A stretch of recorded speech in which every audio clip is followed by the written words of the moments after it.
The story begins in a room where a mother is giving birth to a newborn baby girl. The arrival of the princess surprises the maids, who question how such a thing could happen unexpectedly. The mother herself is shocked, stating that being born as a girl in the Bylosian royal family is unexpected because the family is supposed to only have boys. Suddenly, the father enters the room and remarks that a useless thing has been born.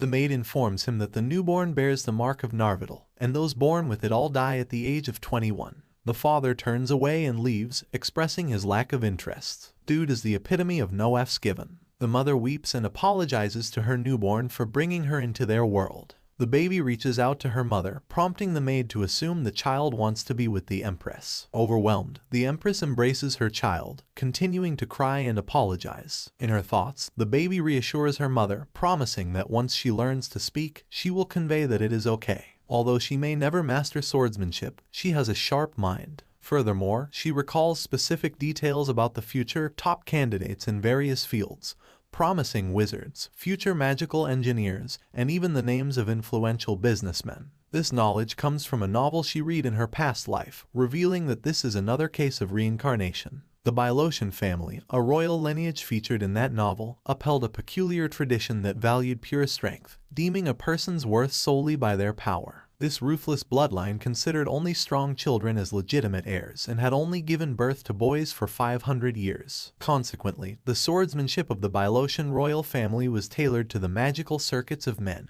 rendering it impossible for women to learn. Being born as a girl in the Bylosian family, where strength was everything, was akin to a curse. The princess born into such circumstances was none other than our protagonist. Every time her mother is near, she consistently apologizes and often finds her in tears. When our protagonist first opened her eyes in this world, she was startled, questioning if it was a dream. However, she quickly realized that she had been reincarnated into the world depicted in the novel she had read 17 times. She has been reborn as Isabelle, who is afflicted with a terminal illness from birth due to bearing Narvidal's mark, as detailed in the novel. In the story, Isabelle meets her end at the age of 21 when all the sand in her hourglass runs out. Therefore, until she reaches 21, she can lead a healthy and joyful life. Ultimately, whether it's today or tomorrow, it all amounts to 21 years of life for her. She hugs her mommy, who asks if she's comforting her and understands what mommy is saying. She responds in baby talk. In her past life, she was an orphan who battled cancer from age 4. Media often portrayed her as unfortunate, but donations helped her survive in the hospital. Despite her challenges, she had a strong academic mind and received many congratulations and praise. However, she wasn't truly happy, knowing she would die soon anyway. The empress asks the maid if her child understands her, and the maid believes so, considering the princess a genius. Isabelle laughs, enjoying compliments. Her mother smiles and reassures her that even if she's not a genius, it's okay as long as she grows up healthy. The empress hugs her, and RMC feels that this life is a precious gift. Since ancient times, there has been a tradition in the Bylosian royal family. It is called the selection ceremony, which, if likened to a Korean event, is similar to a stone-catching game, but it is on a different level from an ordinary stone-catching game. As she expects, the lineage of Bylosian has an incredibly fast growth rate. The maid tells her that she just has to choose the sword she wants the most. Once people find out that their princess is a genius during the selection ceremony, she can't wait to see how amazed they will be. The maid opens the door of the hall, and Isabelle is really amazed. She says in her mind that it is really dazzling. It is the Bylosian royal family's Hall of Swords. She looks at those men in the front together with her father and her mother, asking if her place of possession is taken in heaven and if it is really okay to see those faces for free. She has seen her dad before, but it is her first time seeing her brothers in person. To think that those characters from the novel exist in real life and she will be seeing those faces for 21 years, she thinks she can do it without getting bored. The black one in the middle, the great sword symbolizing Bylosian, is the Sea Wave, along with 10 other miscellaneous swords. For generations, the princes of Bylosian have chosen the Sea Wave in the selection ceremony. It is supposed to prove their lineage or something. She says in her mind that everything is fine and everything is good. But the problem is that today she comes here, everyone is in the first crisis of death. In the Sword Council, a powerful institution that greatly aids the founding of Bylosian, there are hardliners who don't tolerate the princess, who can't learn swordsmanship, wielding the Sea Wave. The moment she touches the Sea Wave, an assassin will come out, and she asks herself if what she is recalling is correct. In the novel, it says she luckily survives, But she is not the Isabelle from the novel, and being lucky to survive means if luck runs out, she will die. However, she decides that she can never allow her death like this. She says in her mind that dying like this is not right and tells herself that she can't die just yet, finding it unfair to die after seeing those beautiful faces. She thinks about the macarons, tarts, cakes, and other foods she can eat here, which she couldn't enjoy to her heart's content in her past life because she was sick. Isabelle cheers herself up, deciding that she will try to enjoy the 21 years to the fullest. She knows that the more variables she introduces, the more the situation changes. Finally, she is told to choose her sword. She knows that if she chooses the Sea Wave, an assassin will appear, and if she chooses another sword, she won't have the qualifications to be a princess. She guesses there is only one way, to activate the Isekai cliché and choose the Emperor's sword. In an Isekai, you should definitely choose the cold and arrogant father, and it is not a bad rationale either. After all, he is the Empire's best sword. She starts to crawl, thinking about the assassin, which makes her so scared that her body freezes. Despite having all her past life's memories, her body is that of a child, so her thoughts are inevitably influenced by her physical state. She moves forward, telling herself to forget her fears. Singing makes her less scared, and she feels that the song she is singing is the best. The Emperor inquires about the strange actions of the child, and the servant, Biathon, explains that the princess might be instinctively memorizing magic chants. The Emperor questions if Biathon is suggesting that a 1-year-old can memorize a magic chant. Biathon responds that it is a rare but documented phenomenon called innate chanting. The Emperor dismisses it as nonsense, but Biathon points out that it is recognized in the Magic Federation. The Emperor finds this intriguing but doubts how their Sword Empire's princess can memorize magic chants. Meanwhile, Isabelle is on the stairs, amazed by their height, clearly built for adults. She feels relieved that no assassin has appeared since she didn't choose the Sea Wave. As she climbs the stairs, she motivates herself to continue. She finds it fascinating that her lungs and heart don't hurt like they used to, even though she is out of breath. Upon reaching the top, she calls for her mama and papa, pleased that her pronunciation is quite good.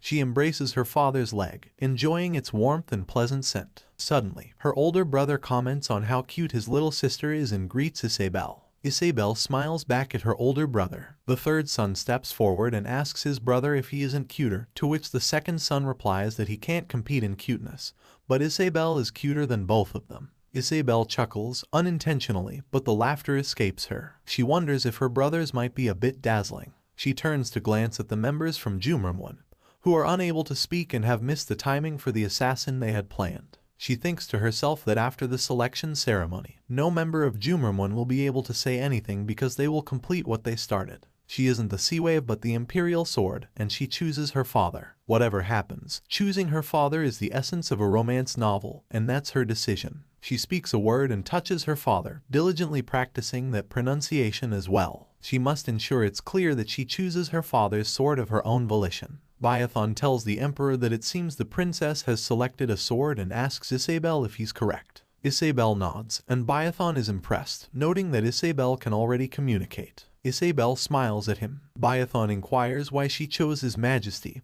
and Isabelle replies, Mama, Papa. Biathon chuckles and asks the Emperor if he heard clearly, mentioning he was chosen because he is the Empire's greatest sword. The Emperor questions whether Biathon truly believes he can converse with a child, and Biathon affirms. His Majesty comments that such boldness would typically merit stern discipline. Biathon asserts that a 1-year-old can communicate, especially if they are inherently intelligent. His Majesty insists on proof if such a claim is made. Biathon volunteers to take responsibility and demonstrate. His Majesty grants permission, and Biathon talks with Isabelle to confirm her understanding of his words. It appears His Majesty remains unconvinced, stating that his early talent biases him to believe that if he couldn't achieve something as a child, others couldn't either. He adds that just because he couldn't communicate at 1-year-old doesn't mean the princess can. Isabelle laughs, convinced her father has been a genius from birth, achieving everything he sets his mind to and always believing he's right and ahead of others due to his pride and stubbornness. Suddenly, Biathon asks the princess if she wants to try winking like him, and Isabelle winks her other eye.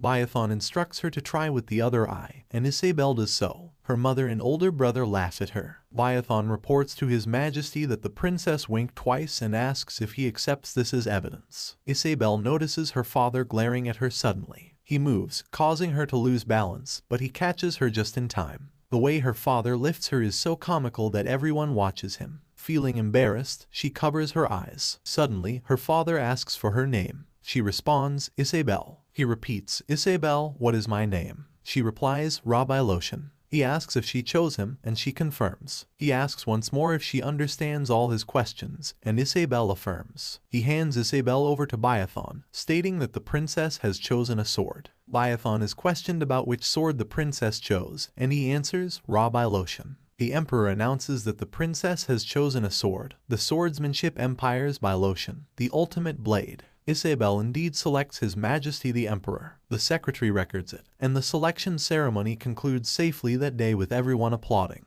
Post the selection ceremony, Isabella suddenly starts feeling dizzy, the same kind of dizziness she felt every time before losing consciousness in her past life. She wonders if she is being punished for changing the storyline of the novel. She totally despises the feeling of being in the same pain that she felt in her past life again. Someone told her once that she was born ill in her past life because of a son committed in war. So, she prays for forgiveness for the accused sin, and prays to the Supreme God to let her live, promising that if she lives well in the 21 years that she has got here, she will take care of everyone, without even asking for love in return. Suddenly, Isabella starts feeling warm. She opens her eyes and finds herself in her father's arms. Biathon tries to comfort her, saying that now when the selection ceremony is over, she can sleep all she wants. Upon hearing those comforting words, our little baby Isabella starts crying. She knows pretty well that the Bilotian royal family is a bloodthirsty family, having no space for tears. Even if they have a baby's body, a crying child can be cast aside.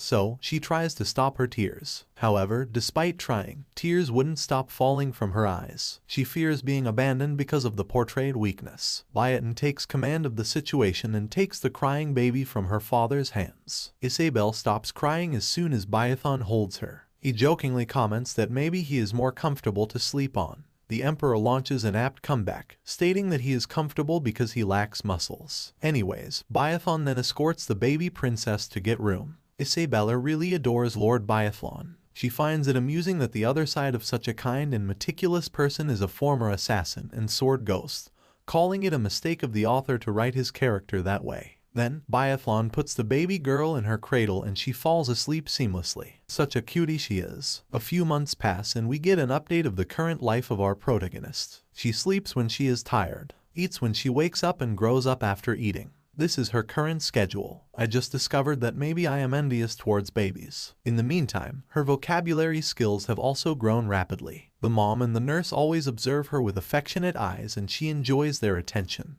The nurse feels that our protagonist is a genius because a child who memorizes magic chants is almost non-existent even in the Mirodal Magic Federation. Little Isabelle loves their attention so much that she starts doing push-ups, amusing the nurse. Doing push-ups at this young age is such a big deal because some people can't do it even in their 20 seconds. Isabella wonders if it's because of the Bilotian physique. The princes could split rocks with a sword at the age of 10. So, if we think about it, it's not that surprising. Suddenly, the emperor walks in the room. It's the first time after the selection ceremony that Isabelle is seeing the emperor. Unexpectedly, the empress asks the emperor to knock on the door before entering. Even more surprising, the emperor exits the room, knocks on the door, and then enters again. The empress warmly welcomes him this time. She really adores the shy look on his face when he is around her. It is said that though Isabelle's father has never loved his children, the empress loves him very much. Despite being the strongest in the world with his swordsmanship, he's still at the mercy of the empress. Not to mention, in the novel, when Isabelle was born and the emperor called her a useless thing because she was a girl,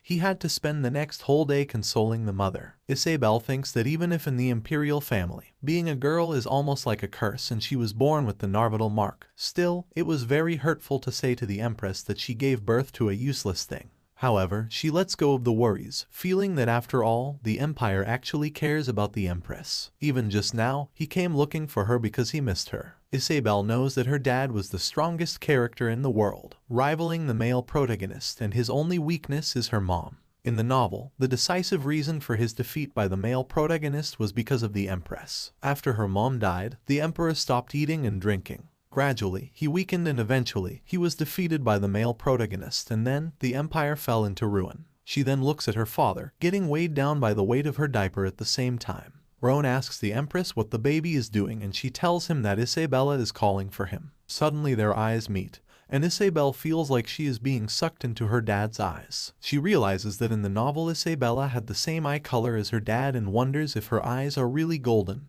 just like the Emperor. Just then, purely out of instinct, Isabella says I love you to her father. She gets utterly surprised to see how his body completely acts on instincts, without her permission. Even the Emperor gets surprised. He comes forward and asks her to say that again. Seeing the stern look on his face, our protagonist wonders if she said something wrong. She feels embarrassed and scared to say it again because even though they are father and daughter, they never had any intimate interactions with each other. Nervously, Isabella asks her father if he is angry with her. His intense gaze makes it clear that he is upset, heightening her anxiety. To her immense relief, her mother steps in, gently comforting her and explaining that her father is not angry, but simply shy. As the Empress begins to reveal his true feelings, the Emperor tries to interrupt, but she reassures him that it is alright to open up in front of their daughter. Encouraging Isabella to reach out, the Empress suggests she ask her father for a hug. Although initially feeling a wave of embarrassment, Isabella gathers her courage. Taking a deep breath, she looks up at her father with innocent eyes and, in her softest baby voice, asks, "Daddy, can I have a hug?" The Emperor acts strange again, visibly reluctant to give the baby a hug as it doesn't align with his Chad personality. When the Empress asks Isabella to tell her father why she wants a hug, she gets reminded of her past life, where she used to see people walking with their parents. It's that warm feeling of being in the embrace of one's parents that she has always chased. Suddenly, she feels that she is gonna fall back in her cradle, babies you know. However, just then, the Emperor picks her up and takes her in his embrace, a weird embrace honestly. Seems like he has never taken anyone in his arms except his wifey. Isabella notices that he is not holding her the way he did at the selection ceremony. Rather, this time he is actually hugging her, at least trying to, The Empress shows him how to hold the baby correctly. The Emperor says that she is too light. The Empress chuckles and points out that she is a little bigger than Sermon, their first child, when he was of Isabella's age. Also, the reason why the maids find her heavy. They were worried about Sermon because he was their first child, and he is a Bilotian, so according to the standards, his growth was a little slower. The Empress believes that considering her growth, Isabella will grow up to be strong. Our protagonist feels the warm embrace of her father's arms, marveling at the sensation of familial protection. In her past life, she never knew her father. He had abandoned her when she was just a small child, leaving her with no memory of his face. But now, in this new life, she is blessed with caring parents. As she basks in the warmth of the embrace, the Emperor, moved by Isabella's affectionate gesture, tightens his hug, treating her as a precious gift. He gazes at her with a deep, affectionate look, completely absorbed in the moment. Observing this tender exchange, the Empress gently shakes him back to reality. Roan, realizing the depth of love he just instinctively showed, becomes shy and self-conscious. The mother feels a surge of happiness seeing her husband in such a tender moment. Placing her hand on his forearm, she softly tells him, "The strongest heart is the one that can cherish precious things the most, and it's your gentle self that I love above all." These affectionate words make the Emperor's heart race, even though he strives to maintain his usual cold demeanor. Isabella once again witnesses how vulnerable her father is to her mother's love. Deciding not to intrude on their intimate moment, Isabella allows herself to drift off to sleep in her father's arms, leaving us to observe this heartfelt scene. As night falls, Roan finds himself ensnared in a web of thoughts, his mind consumed by concerns about Isabella. He feels a strange unease, wondering if it stems from the fact that she wasn't born into the Bilotian lineage or because of her striking resemblance to Serna. He worries that Isabella might struggle to master Bilotian swordsmanship, a vital skill in their family tradition.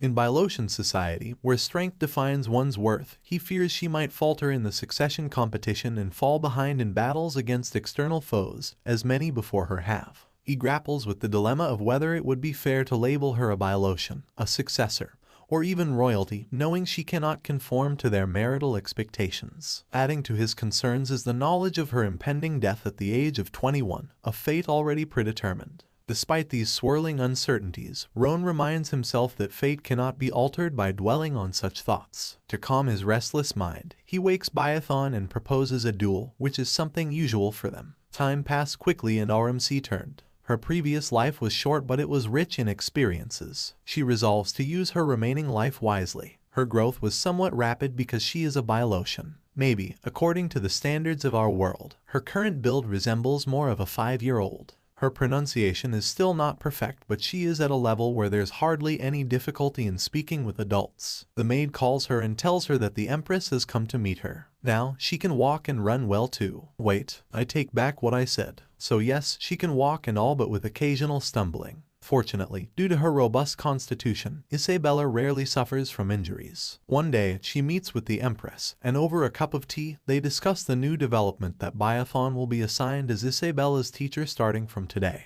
As he will be her first instructor, her mother advises Isabelle to uphold her morals and approach her lessons with dedication. Curious, the little girl asks why she has been assigned Biathon instead of Moliab.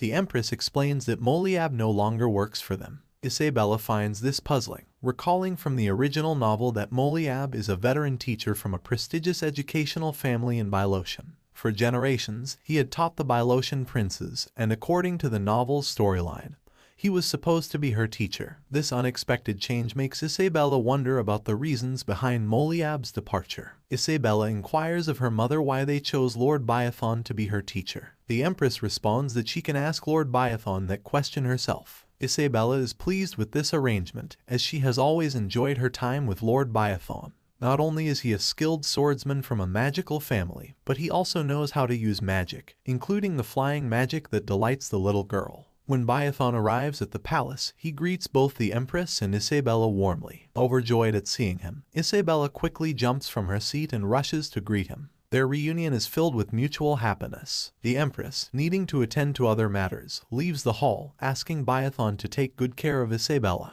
Once the Empress has departed, Isabelle, eager to get to the bottom of things, directly asks Biathon why he has been appointed her teacher. She explains her confusion, noting that according to what she knows, her teacher should have been Moliab, a renowned educator from a distinguished lineage who has taught Bylotien princes for generations. Biathon teases her, saying that she only cares about Molian and not him. He acts hurt and playfully fake cries. However, she sees through her act, which really impresses him. He calls her amazing and skilled, but because Isabelle didn't know the meaning of those words, she accuses Biathon of deliberately using difficult words and calls him bad. She says that if he does it again, he will turn into a bad beetle. Damn, why is she so cute? The Lord plays along and says that he won't do it again. Isabelle finds Lord Biathon's deliberate use of words like amazing, skilled, and aware somewhat cryptic, as if he were testing her understanding. Despite this, she decides to bring up more personal matters. She candidly tells Biathon that they should discuss the things they share because she believes she won't live long and her death is near. Biathon is taken aback by Isabelle's awareness of the concept of death at such a young age. His surprise quickly turns to anger, and he demands to know from the maid who was the neglectful person that mentioned the Narvatal seal in front of the princess. This display of anger reminds Isabelle of Biathon's past as an assassin. She swiftly changes the subject, chastising Biathon in her innocent, childish voice for getting angry at the nurse. Yielding to the young princess's insistence, Biathon reluctantly apologizes to the nurse, though his frustration lingers. He then turns to Isabelle and asks her who informed her about the Narvatal seal. Isabelle is torn. She hesitates, conflicted about whether to disclose the truth about her knowledge from the novel and her reincarnation. Ultimately, she opts for a more believable explanation. She tells Biathon that she learned about the seal from the midwife. Biathon, puzzled, asks if by midwife she means that she has known about the seal since her birth. She nods and elaborates, recounting the entire scenario she overheard at the time of her birth. She describes how her mother cried and how everyone deemed her useless when she was born. She shares all these memories with him, even though she is internally questioning whether he will believe her explanation. After all, it is nearly impossible to recall events from the time of one's birth, making her story quite extraordinary. To Biathon's surprise, he believes Isabelle's account and empathizes deeply with her. He gently takes her hand, offering comfort by giving her a jelly, which brings her immense joy. Later that evening, Biathon approaches the emperor to discuss the remarkable situation. He explains how Isabelle has shown an unusual awareness of the concept of death and, remarkably, remains composed about it. The emperor, taken aback, finds it difficult to comprehend that such understanding could exist in a mere 3-year-old. Biathon continues his conversation with the emperor, informing him that Isabelle remembers everything she has heard since her birth. This revelation prompts Biathon to ask the emperor directly if he indeed called Isabelle useless when she was born. Roan reluctantly confirms that he did utter those words, which deeply surprises Biathon. He presses the emperor for an explanation, questioning why such a statement was made, especially considering Isabella's present understanding and acceptance of it. Roan is taken aback by Biathon's persistence and expresses astonishment that despite Isabella's awareness, she claims to be fine with the past remark. He sighs, feeling a pang of guilt for his harsh words, and admits to Biathon that he made the comment because he believed a girl could not learn the family's swordsmanship technique. Biathon challenges this notion, arguing passionately that Isabella's worth extends far beyond mastering a single skill. Unwilling to dwell further on the subject, the emperor changes the topic by inviting Biathon to spar with him. Biathon, clearly reluctant and mindful of his role as Isabella's teacher rather than a sparring partner, gently reminds the emperor that they had recently engaged in a spar. Despite his protests, Roan disregards Biathon's objection and launches a swift and powerful attack. With the reflexes honed from his days as an assassin, Biathon smoothly steps back, evading the strike with ease. A small chuckle escapes him as he looks at the emperor, sensing beneath Roan's outward demeanor a profound weight of regret. In that moment, Biathon comprehends the unspoken emotions driving Roan's actions. He sees through the emperor's facade, understanding the silent remorse that Roan carries within him. After that day, Biathon visited Isabella daily to impart his teachings. Despite Isabella's initial disappointment about not learning swordsmanship, she soon discovered there were countless other subjects to explore. One day, she eagerly showed Biathon a drawing she had created of the emperor. Biathon, always the gentleman, ensured she felt valued and special. He admired her artwork, praising it as so impeccable that it seemed as though the spirit of Michelangelo, the greatest artist of the century, resided within her. Isabella, taking Biathon's words literally, asked him if there was indeed a spirit inside her. Biathon quickly reassured her that he was only joking and clarified that if something unusual like that were to occur, the holy knights would handle it and suppress any such spirit. Curious, Isabella then inquired whether Michelangelo was a bad person, to which Biathon explained that it did not necessarily imply that. He elaborated, saying that if a spirit were to inhabit someone's body, it would likely be an evil or demonic spirit, a phenomenon known as possession. The idea of possession unsettles the young princess, and Biathon endeavors to reassure her, emphasizing that there is no need to fear because the holy knights are there to protect everyone. He mentions that some of his acquaintances are holy knights and proposes introducing Isabella to them at a later time. Surprisingly, Isabella declines the offer, expressing her belief that holy knights shouldn't be bothered, as it might provoke their anger. Impressed by her sharp thinking, Biathon marvels at how advanced her reasoning is for a 3-year-old. He tries to ease her concerns by assuring her that meeting the leader of the holy knights won't inconvenience them.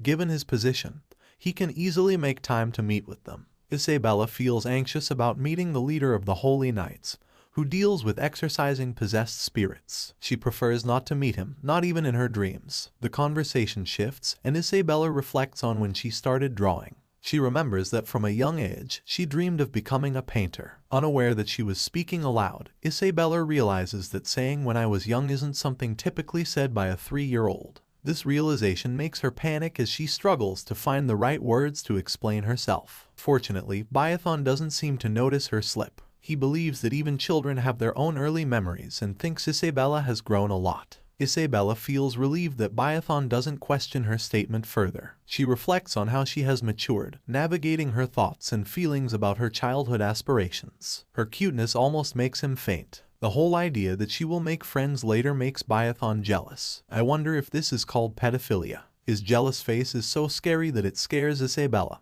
prompting her to change the topic of conversation. After the teaching is done, Biathon goes to the emperor's office and shows him his portrait that Isabella made. The emperor, displaying his usual rudeness, dismisses the drawing as trash, which annoys Biathon. The emperor suggests it looks like a bland painting by some incompetent, implying he believes Biathon created it. However, Biathon clarifies that this time he is not the artist, it's a drawing by a 3-year-old child. Biathon goes on to point out the unique details in the drawing, such as the softness of the lips, the sharper nose compared to reality, and particularly the clarity of the eyes. Despite Biathon's observations, the emperor remains uninterested in the painting, and instructs Biathon to leave once he's finished discussing it. However, the emperor's attitude changes when Biathon reveals that the artist is none other than his own daughter. This revelation catches the emperor's attention. Biathon highlights that despite their limited interactions, the princess has captured such intricate details,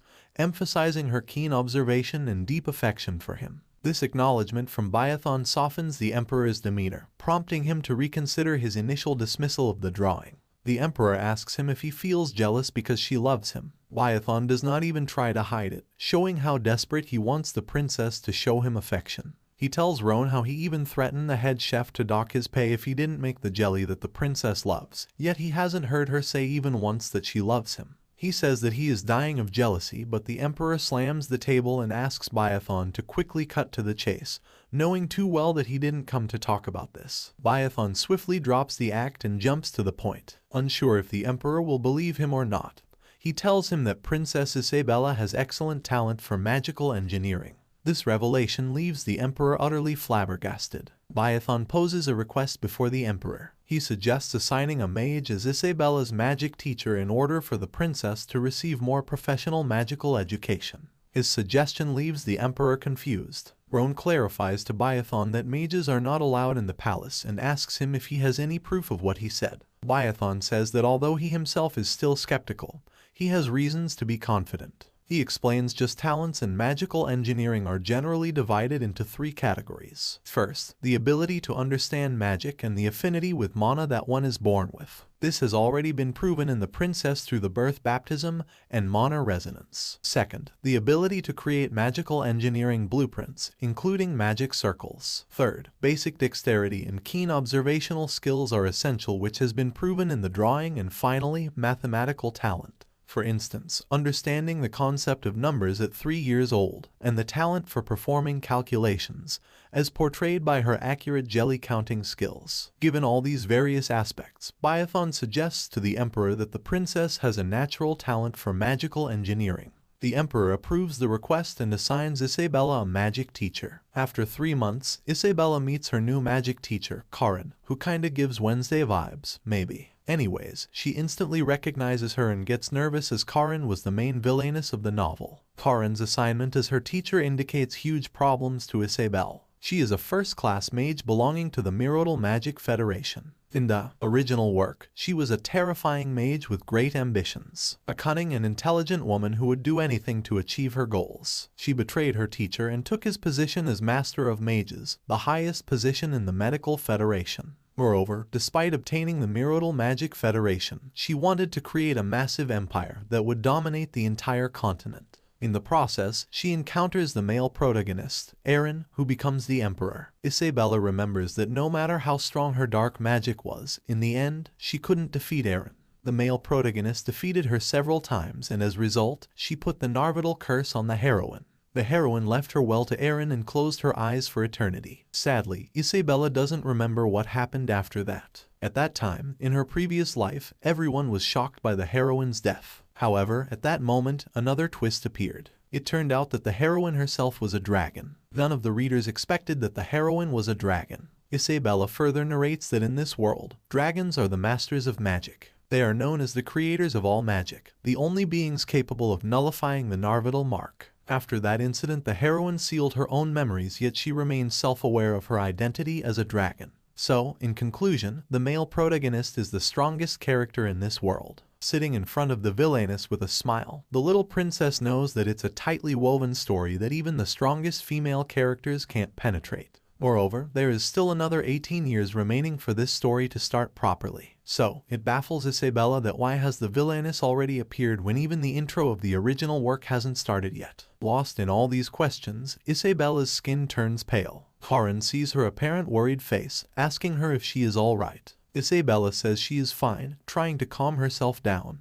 However, she knows that because she has a child's body, so she can't calm down as she wants. Isabelle's mind races as she tries to find a way to handle the situation unfolding before her. She recalls from the novel that Karin has a talent for perceiving others' psyches and exploiting their weaknesses. Karin's keen perception allowed her to notice that the heroine was different from ordinary humans, and she used this knowledge to constrain the heroine. Isabelle understands that while the heroine faced numerous challenges, the difficulties confronting her now seem to be happening far too early. The mere thought of it makes her stomach churn with anxiety. The little princess is terrified that if Karin uncovers her secret, it could lead to truly irreversible consequences. Isabelle knows she must tread carefully to avoid revealing anything that could put her in danger. After deep contemplation, Isabelle realizes that displaying a logical and rational demeanor would only arouse suspicion. To avoid drawing any more unwanted attention to herself as a special child, she decides to embrace her childish traits. She throws a tantrum, screaming that she wants to be taught by Biathon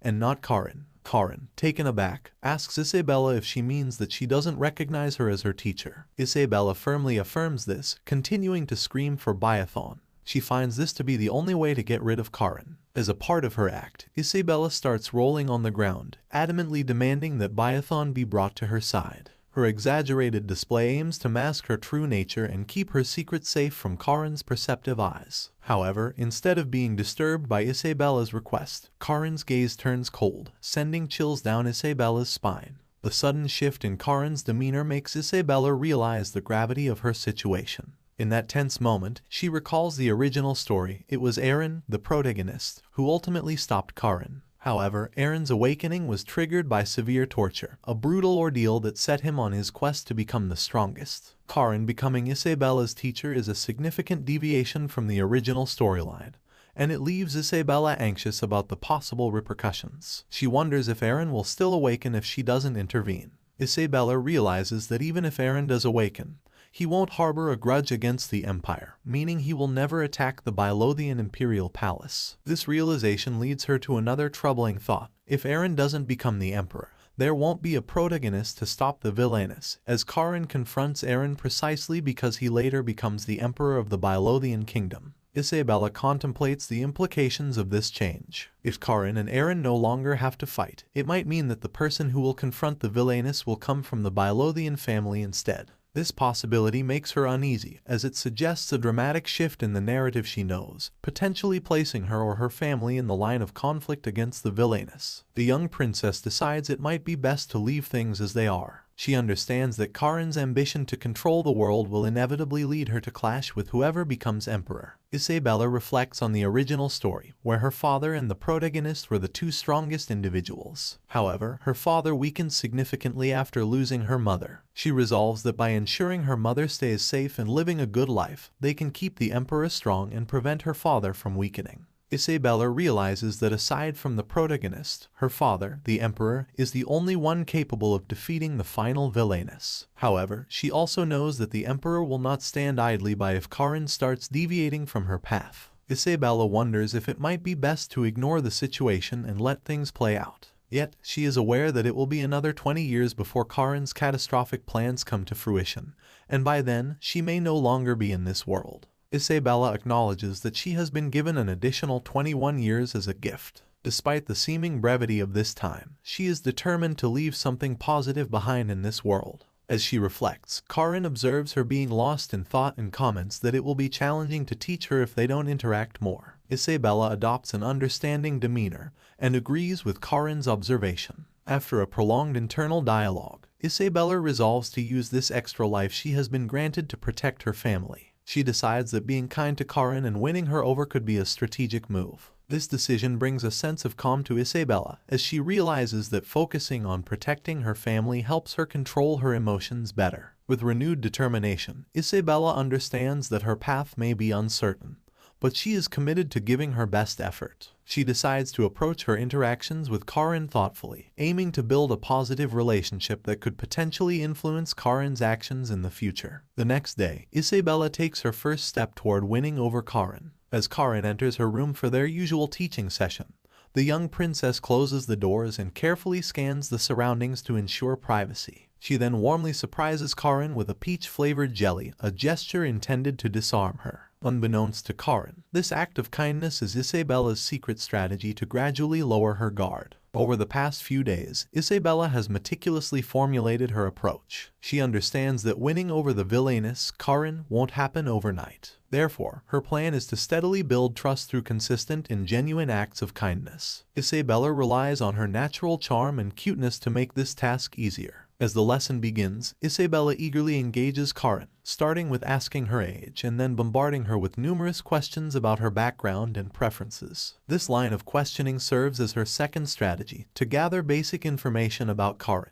which she believes will help in building rapport and potentially bribing her in the future. Initially disturbed by the profound interrogation, Karen eventually begins to answer Isabelle's questions. She reveals that she is 22 years old and was named after a flower that bloomed in her village. Karen further explains that she started learning magic after meeting her current teacher, roughly around the age of 7. Additionally, she mentions that she doesn't care much about food, although she avoids greasy foods. A few days ago, Karen had discussed the Narvatal seal with Isabelle. She knows that Isabelle is aware of her Narvatal curse. In the later parts of the original novel, Karen uses the Narvatal curse to expose the heroine to the danger of death. Although the details were not fully explained in the novel, it was mentioned that a significant amount of research was conducted on the Narvatal curse. Isabelle reflects on this information, suspecting that Karen's discussion about her curse was likely for research purposes. She understands that Karen's intentions might be to gather more information for her own benefit. The mage asks Isabelle what kind of curse she has. Isabelle explains that it's the one that will kill her when she becomes an adult. Karen asks the little princess if she knows what death is. Isabelle explains that she knows about it and that's why she wants to create precious memories with her loved ones so that she doesn't have many regrets when the time comes. Stunned, Karen asks if thinking about it makes her feel fear or sadness. Isabelle affirms that it does make her sad, yet she considers her life to be a gift. Isabelle tells Karen that meeting her was also a gift for her, so she isn't sad.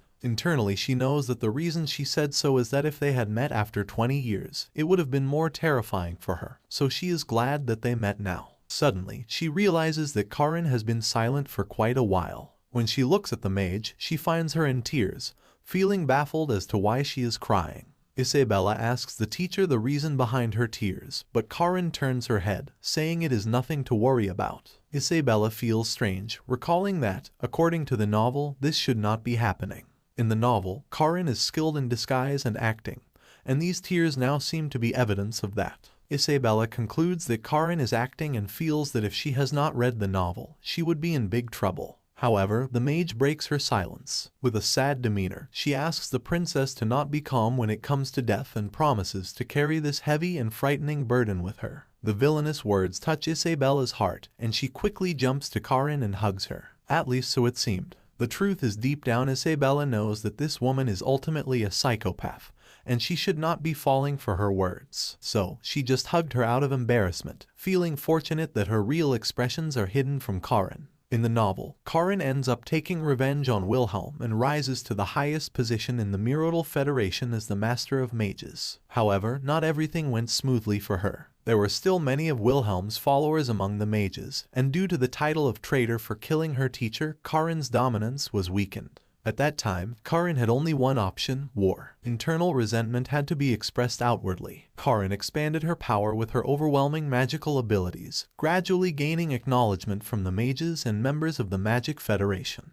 But they were not the only ones who changed. Ironically, the only joyful memories in her life were wars and conquests, which became her entire reason for living. This is the story of the villainous Karen. So, RMC knows that she should never be deceived by the warm appearance of Karen. Then the scene shifts to Karen teaching Isabelle. After finishing the lecture, Karen closes the book and declares that from now on, they will be taking magic seriously. She tells the young princess that she's still very young and her basic environment conditions are different from those of children in the Mirrodal Federation. Karen assures Isabelle that although magic might seem unfamiliar at first, it's not as bad as she thinks. 6 months pass, during which Isabelle makes a lot of progress. We see Karen teaching some things to Isabelle. She guides her on how to use her mana, asking her to focus her magical energy on the stone in front of her. In the 6-month span, Isabelle wondered why she's learning magic because there was never a princess who learned magic in her empire before. Looking at the current situation, it's certain that she has made quite a bit of progress. She focuses her mana on the stone. The magical circle surrounding the stone starts glowing. What happens next astonishes Karen. Isabelle successfully manages to place a barrier on the stone. But this is not the surprising part. The barrier that she placed is indeed a thick barrier. She has learned the basics of magic, but achieving something like this in just half a year is a big feat. What's more surprising is the color of the barrier. It shines with 5 colors of light. Karin had only heard about this possibility theoretically,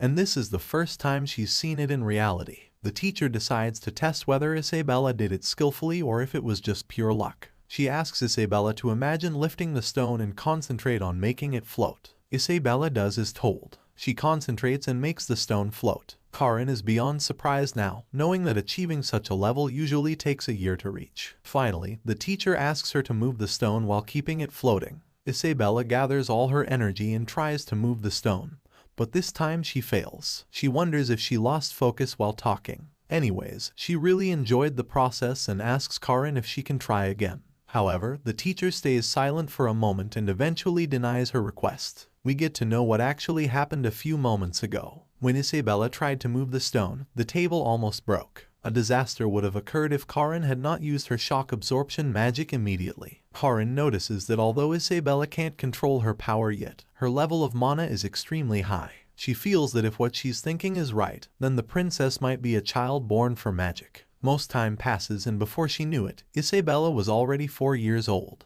The magic lessons with Karin continued even after that.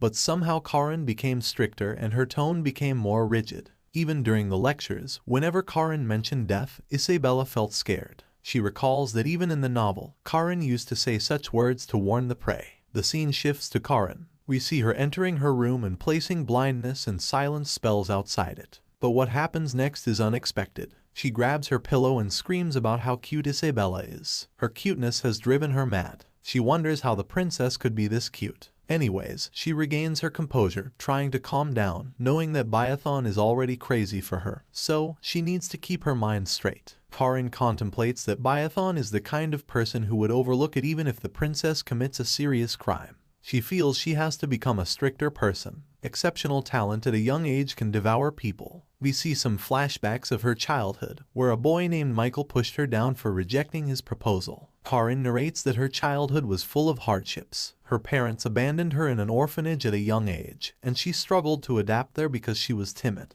After rejecting Michael's confession, he started bullying her with a group. No one could oppose that boy who was bigger and stronger than his peers. Even the teachers at the orphanage were never on her side. Teachers did not like noise in the orphanage, so she had to silently endure all the ostracism and bullying. At some point, she became indifferent to these things. One day, a magician who happened to recognize her magical talent came looking for her. That day, for the first time in her life, she felt hope. The person who adopted her was Wilhelm, the chief magician of the Mirodal Magic Federation. Wilhelm took her into his care and treated her like his daughter. Although at that time, she was captivated by some vague hope, the nightmares did not end. Wilhelm, who was known as an angel to the world, was a madman with 2 faces. He was just a nasty beast in human form. She gradually gave up on everything. If he taught her magic, she learned it. If he ordered her to do something, she complied. She had to consider herself as nothing more than a living doll. But since living beings can never truly be dolls, a desire for revenge began to grow in her heart. The urge to become stronger consumed her. There was no fiery anger. She simply and calmly decided to live for revenge. From that day on, she dedicated herself even more to practicing magic. By the time she turned 20, she had achieved the honor of becoming the youngest grade 1 magician. 2 years later, she heard rumors that the princess of the empire was searching for a magic teacher. Seeing an opportunity to grow stronger beyond Wilhelm's reach,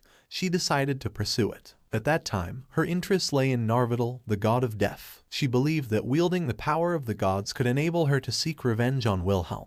She thought that a child bearing Narvidal's mark might be helpful in her research. However, upon meeting the princess, she experienced something entirely new. For the first time, someone showed interest in her. Isabelle's willingness to freely share her treasures made her adore the princess even more. The princess proceeds to live as a gift, even though she knows very well that she will die at 21. Among those gifts, she told Karin that she is one of them, which made her feel extremely special. All of this was new to her, so she wanted to tell her that she should not be calm about death. At that moment, when she said that, Karin saw herself in the princess because that calmness was something that existed within her as well. She was not acting or deceiving when she said that she wanted to carry the princess's burden together. She genuinely felt like it. In another retrospect, we see that Karin's liking towards the princess prompted her to seek an audience with the emperor. It happened on the day when Isabelle's warm words made Karin cry. After her interaction with the princess, she meets the emperor and informs him that Isabelle has the potential to become a skilled wizard. However, the emperor doesn't find it much amusing, saying that her potential is obvious because of her Byelotian blood. Upon listening to that, Karin finds herself short of words. She knows that on the outside, the emperor is known to be indifferent to the only princess, mainly because she can't learn the Byelotian Empire's swordsmanship. But this time, something feels different to her. From his words, it seems that he feels proud of the emperor. Karin informs him that some expenses might be invoked in the trading. However, the emperor asks her to not bother him with such trivial matters and informs her to consult Byathon for the same. Yet, she can't disregard the fact the emperor has assigned an aide to the princess, which makes her believe that the emperor is just like her. That is, he also adores Isabelle. But it's something he hasn't realized yet. She believes that he is yet to become a fan. She inquires of the emperor if he is interested in knowing how much magical talent Isabelle has. In magic, talent is more important than anything else. Those without talent can't rise above a certain level no matter how hard they try. The teacher starts to explain the importance of magical talent to the emperor. However, Roan, the emperor, reminds her of her position again. This is the empire of swordsmanship. Here, a little achievement in swordsmanship is considered more important and outstanding than magic. She thanks the emperor for his time and proceeds to leave. However, Roan stops her and asks her something that she was not expecting. He asks her if the princess is happy. Karin affirms that she is happy and she is doing fine. His question really surprises her because it's the first time a parent asked her that. Parents always ask her if their children has talent, if they can survive, if they will be able to become outstanding wizard, but no one ever asked her if their child is happy. In her conversation with the emperor, Karin confidently disputes the rumors she has heard about the emperor harboring animosity towards the princess, asserting her belief in their inaccuracy. She queries why the emperor has not taken steps to dispel these persistent rumors. In response, Roan dismisses the idea of addressing such trivial misunderstandings as absurd. Observing his resolute demeanor that disregards gossip entirely,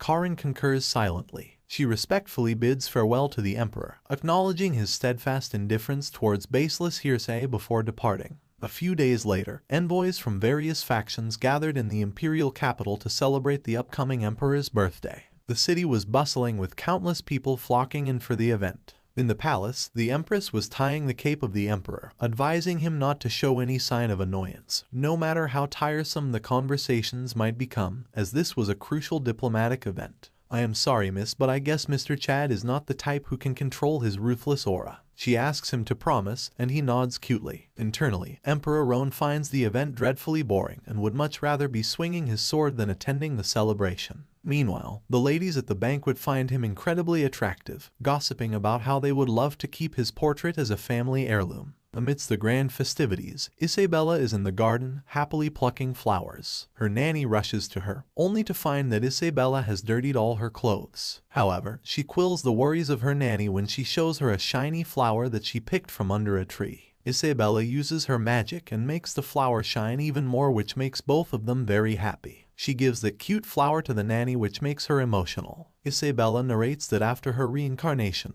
from the day she could wake on her own, she ran around everywhere every day. Unlike her past life, she could walk and run in the child's body without feeling hurt by the heart's palpitations. The fact that it did not hurt made her happy. However, suddenly the nanny disappears and Isabelle finds a tall and shady entity wearing a crow mask in front of her. Unperturbed, Isabelle inquires about the man's identity. In response, the masked man reveals that he is contemplating whether or not to adopt her. Isabelle counters by stating that she already has a father who happens to be the emperor of the kingdom. The man, skeptical of her claim, bursts into laughter, suggesting that if she truly were a princess, her isolation here indicates she is highly unwelcomed and unprotected. With a chilling tone, the masked man commands Isabelle to accompany him. When she questions if his intention is to kidnap her, he dismisses the notion, assuring her that he merely aims to train her into a powerful magician and insists there is no reason for her to be scared. After listening to her bland and obvious bait, Isabelle remarks that he's not a smart person. The man, intrigued, asks if she knows him. Assessing the situation, Isabelle considers his ability to wander the palace freely, implying that he is an invited envoy.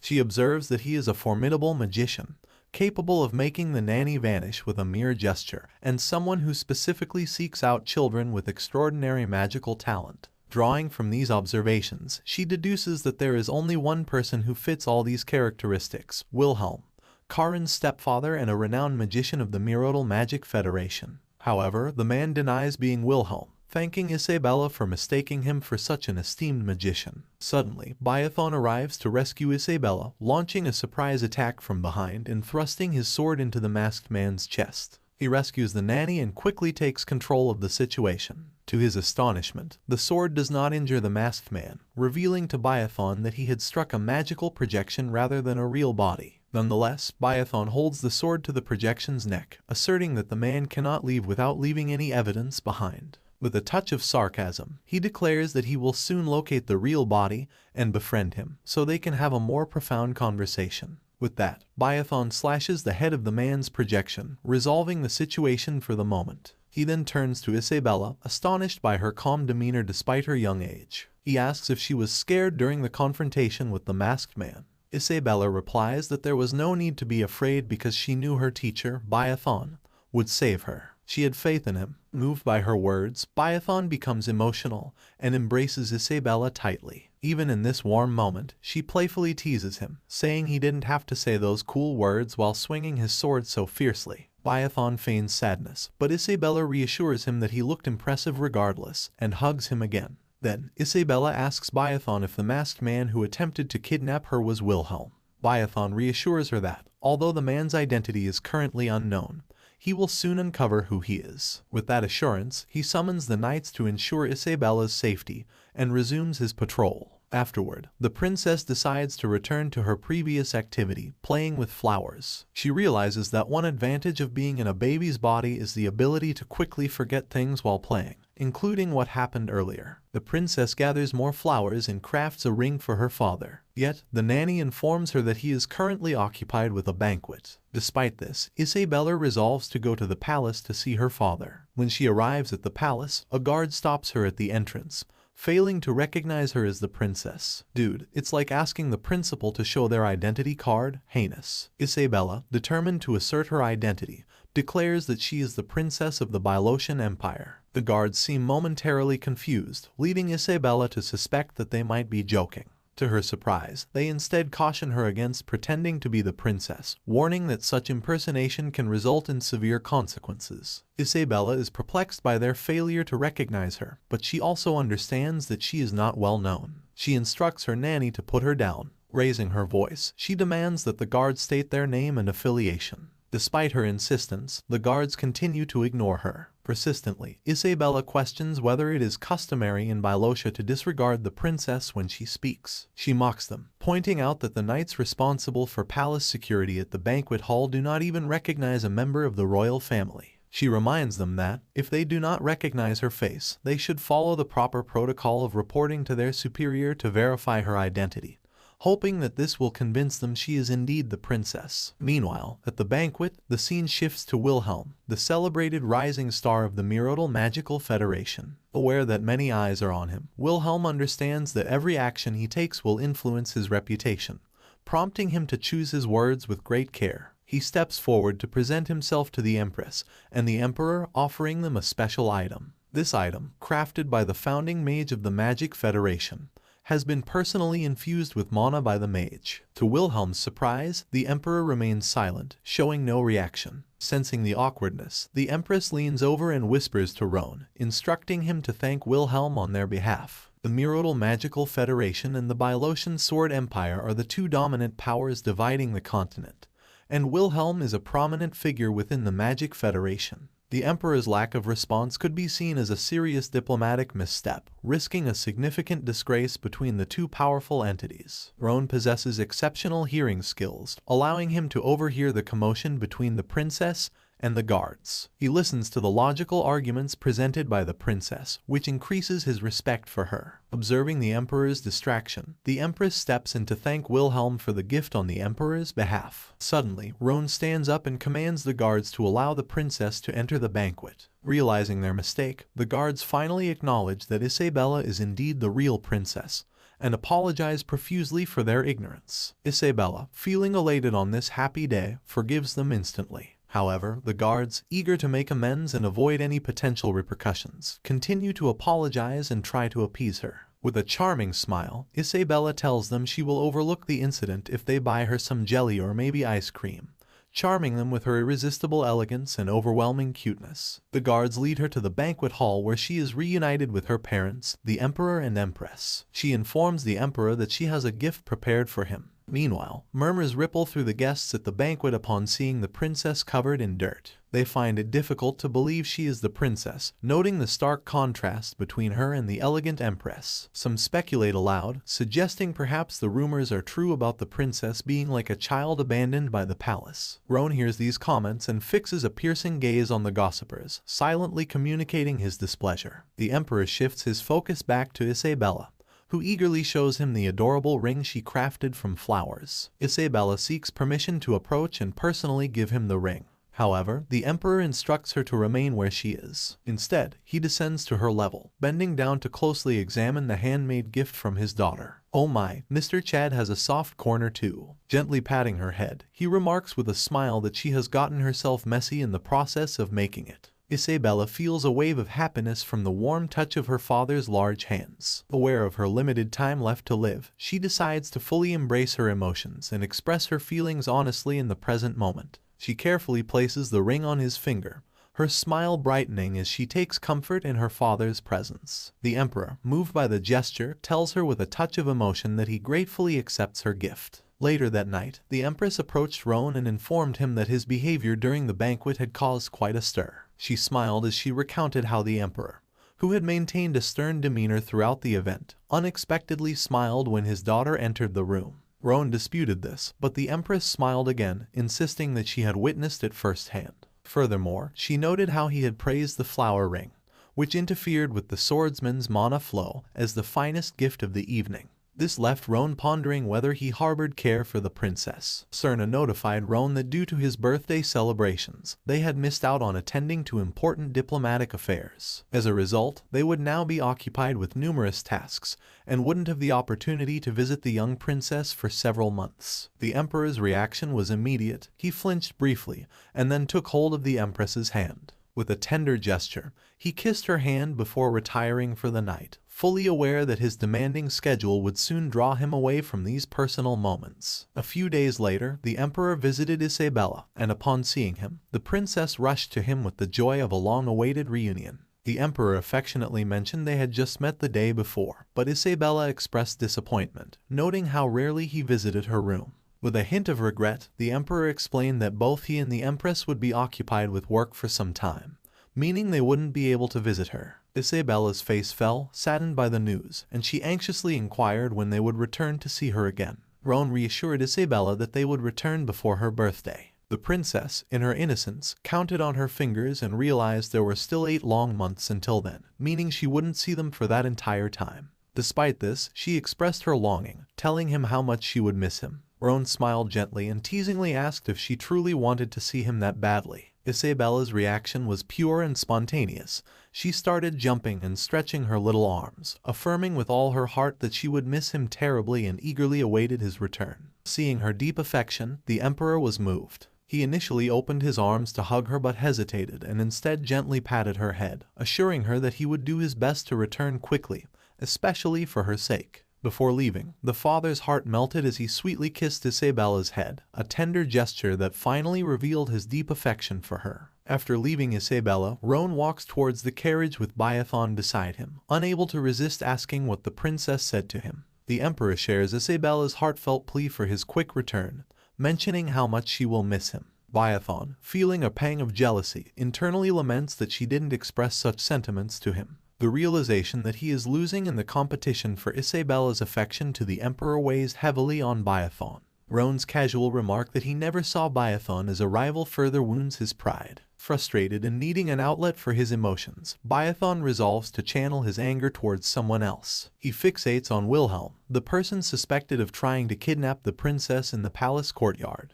Biathon decides that once he gathers evidence implicating Wilhelm, he will personally confront and deal with him, seeking both justice and a way to release his pent-up frustrations. 8 months passed, marking the arrival of Isabelle's 5th birthday, where she radiantly adorned herself in a stunning red dress that highlighted her charm and grace. In her Bilotian body, 5 years had swiftly gone by, equivalent to a notable growth spurt in our world. making her appear nearly 8 years old by earthly standards. She now expressed herself with clarity and had grown accustomed to her physical form. Apart from the undeniable reality that her days were diminishing, everything seemed relatively positive. Despite the occasion of her birthday, there was still no word from her parents, whom Isabelle, with her perceptive nature, understood must be occupied with important matters. Her nanny stepped in admirably to commemorate her birthday, striving to fill the void left by her parents' absence, and together they shared moments of genuine happiness. As night descends, the clock strikes 11:55 p.m., marking the final moments of Isabelle's birthday. Throughout the entire day, she anxiously awaits her parents' arrival. Finally, feeling a mixture of hope and resignation, the young princess decides to proceed with lighting the candles on her cake. The cake looks enticingly delicious, and with a wave of her magical ability, Isabelle effortlessly ignites all the candles. With closed eyes and a heart full of longing, she makes a heartfelt wish to celebrate her next birthday alongside her parents. Her nanny gently reminds her to blow out the candles before the stroke of midnight, but Isabelle insists there are still 30 precious seconds remaining, eagerly holding on to the hope that her parents might arrive in time to share the cake-cutting moment. Miraculously, as if responding to her earnest wish, the doors swing open. Isabelle's eyes sparkle with joy as she beholds her father standing there, a sight that instantly fills her heart with happiness and relief. What timing! His pull-out game must be strong. Isabelle's initial happiness turns to worry as she sees the emperor covered in dirt and blood. Suddenly, the empress enters the room, scolding Roan for not cleaning the blood and inadvertently scaring Isabelle. The emperor dismisses Isabelle's fear, suggesting she may not be fit to be a Bilotian if she is so easily startled. He promises to attend his daughter's birthday. That's why, despite being busy, he rushed to meet her and didn't get the time to clean himself. The empress approaches Isabelle, hugs her warmly, and apologizes for being late, prompting Isabelle to hug her back tearfully, grateful for her presence. She whispers how much she loves these embraces, finding them warm and comforting, a sensation she has never known before in her pastime. Relieved after meeting her parents, Isabelle soon falls asleep in her mother's arms. The next morning, she wakes to find her father reading in her room. She calls him Dad and moves towards him affectionately, but he scolds her for being too informal. Apologizing, Isabelle jumps out of bed, asserting that formality can vary. She then asks if she can call him Dad in private, a request he grants, continuing their conversation. Isabelle proudly declares herself a 5-year-old princess who values dignity and grace. Her father gently strokes her head, noting she is still a child who cried a lot the day before. Looking at him lovingly, Isabelle expresses her happiness at having him there. She asks if he stayed in her room all night, to which he replies he was too tired and fell asleep without realizing it. Recalling from a book that mana within his body is like the universe, and knowing he once fought without sleep for 2 weeks, Isabelle wonders what caused him to sleep so deeply the previous night. She smiles, expressing her wish that he would be tired every day so they could spend more time together like this. Hearing her words, her father realizes her cunning mind. Isabelle realizes that wishing for his father's chronic fatigue might be too much. She reconsiders her request and then asks if he could at least be tired one day a year on her birthday, noting there are only 16 birthdays left before she turns 21. Suddenly, she senses a shirt in the emperor's mood, making her wonder if she whined too much. She asks him if he is angry because she asked him to stay for 16 times, questioning if it is too much to ask. Roan stands up from his seat and gently suggests that perhaps Karin should give her another math lesson, emphasizing that 16 is such a small number and certainly not too much to ask. He pats her head in a comforting gesture. The emperor then takes Isabelle's hands in his and tells her that everything about her, from merely looking at her to holding her hands, soothes his mind and brings him peace. Roan hugs Isabelle warmly, feeling an unexpected sense of comfort and contentment, wondering why even these seemingly insignificant moments feel so good. Being in her father's embrace stirs Isabelle's emotions even more, and she begins to cry again.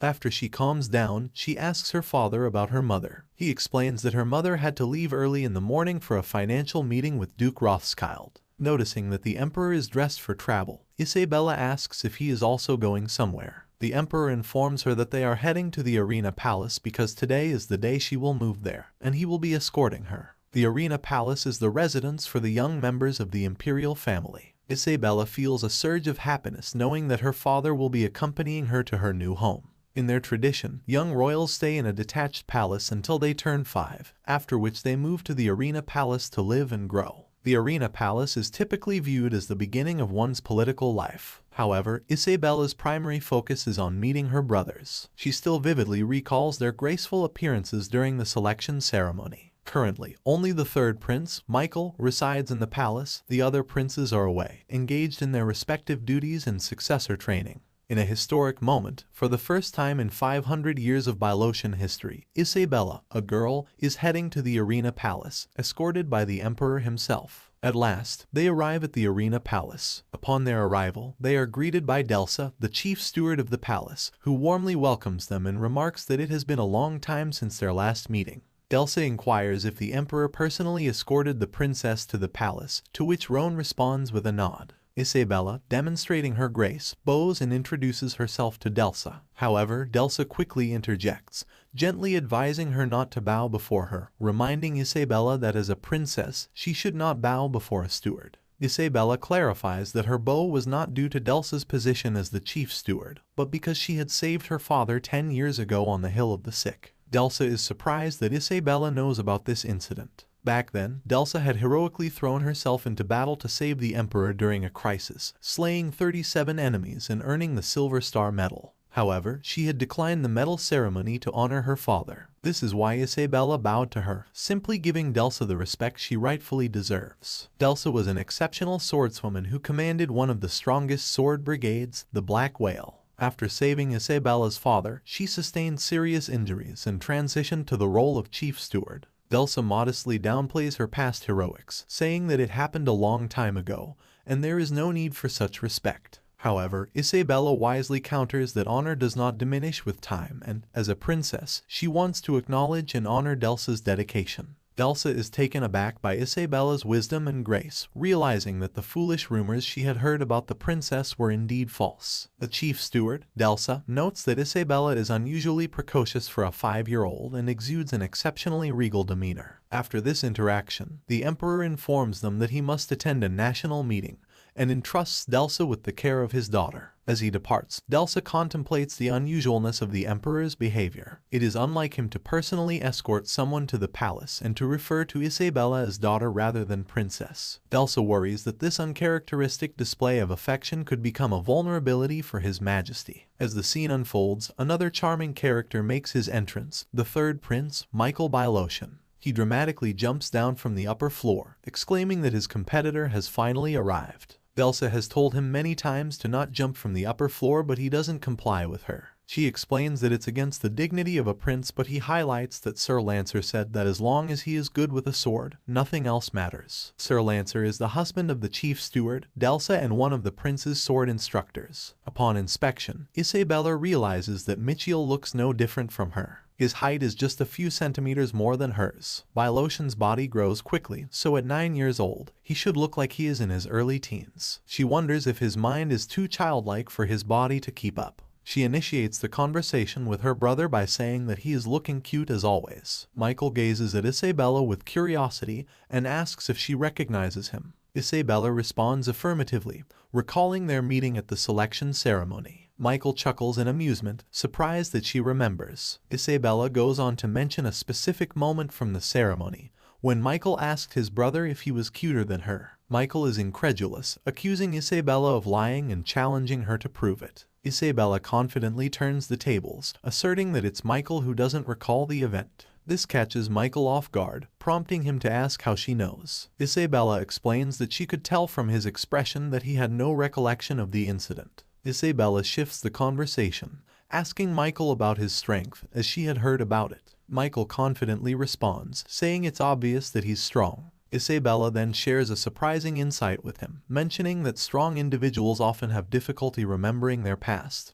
reassuring him that it's okay. With a warm and genuine smile, she compliments him, calling him a strong and cool brother. This unexpected praise causes Michael to blush, clearly pleased with her words. He expresses his happiness to Isabelle and promises to introduce her to his friend next time. Delsa, observing this interaction, finds it hard to reconcile the compliant behavior of the typically argumentative third prince. She wonders about the kind of princess Isabelle must be to have such an effect on him. Now, a few days have passed since Isabelle moved to the Arena Palace. Despite the change in residence, her daily life hasn't altered much. However, a notable addition to her routine is a special teacher who has been introduced. During a teaching session with Lancer, the Bylocian swordsmanship instructor, he explains to Isabelle a perplexing restriction. As a princess, she cannot learn Bylocian swordsmanship, and as a Bylocian, she cannot learn any other swordsmanship. He suggests they should instead play house. However, Delsa overhears this and immediately chastises Lancer for making jokes with the princess. She firmly reminds him that their focus should be on swordsmanship lessons, not on frivolous antics. The chief steward adds to the rebuke, scolding Lancer further for losing track of time and thereby delaying Michael's training session. Isabelle watches nervously as Delsa delivers this stern lecture to her husband, feeling intimidated by the intensity of Delsa's anger. Suddenly, Michiel enters the room in a rushed manner. Being his usual self, he tells them he isn't late because he forgot about Sir Lancer's swordsmanship lesson. Moreover, he isn't late because he wanted to be late either. Well, no one wants to be late unless they have a death wish.